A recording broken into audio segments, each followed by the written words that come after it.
দীর্ঘদিন ধরে চট্টগ্রামের সাথে সন্দ্বীপ কুমিরার দ্বীপ রুটে অবৈধভাবে চলছে ফিটনেসবিহীন অসংখ্য নৌযান। বিকল্প ব্যবস্থা না থাকায় এসব নৌযান এই ঝুঁকি নিয়ে চলাচল করতে হচ্ছে দ্বীপের মানুষদের। সংশ্লিষ্ট কর্তৃপক্ষকে এ বিষয়ে জানানো হলেও তারা একে অন্যের উপর দায় চাপাচ্ছেন বলে অভিযোগ করেছেন ভুক্তভোগীরা। চট্টগ্রাম থেকে আবুল হাসনাতের রিপোর্ট, জানাচ্ছেন বিপ্লব রায়। চট্টগ্রামের মেঘনা মোহনায় অবস্থিত ঐতিহ্যবাহী এক দ্বীপ উপজেলার নাম সন্দ্বীপ। কয়েকটি রুটে সন্দ্বীপে যাওয়ার পথ থাকলেও দ্বীপের মানুষদের কাছে সবচেয়ে পছন্দের কুমিরা গুপ্তছড়া নৌপথ। চট্টগ্রাম শহর ও কুমিরা থেকে বিআইডব্লিউটিসির জাহাজে কয়েক ঘন্টা সময় লাগে, আর স্পিডবোট বা ট্রলারে অনেক কম সময়ে যাওয়া যায় সন্দ্বীপে।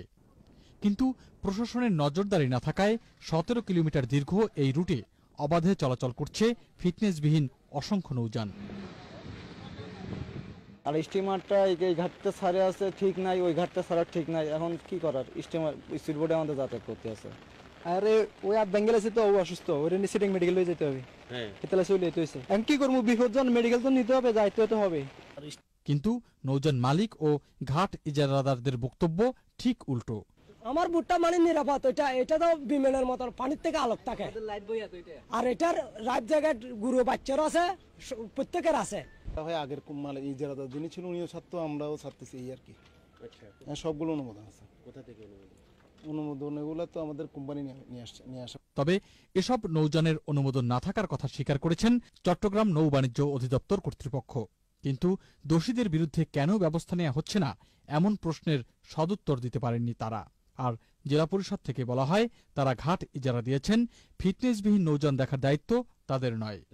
ওই রুটের জন্য মালবাহী জাহাজের জন্য অনুমতি দেওয়া হয়ে থাকে, কোনো যাত্রী পরিবহনের জন্য অনুমতি দেওয়া হয় না।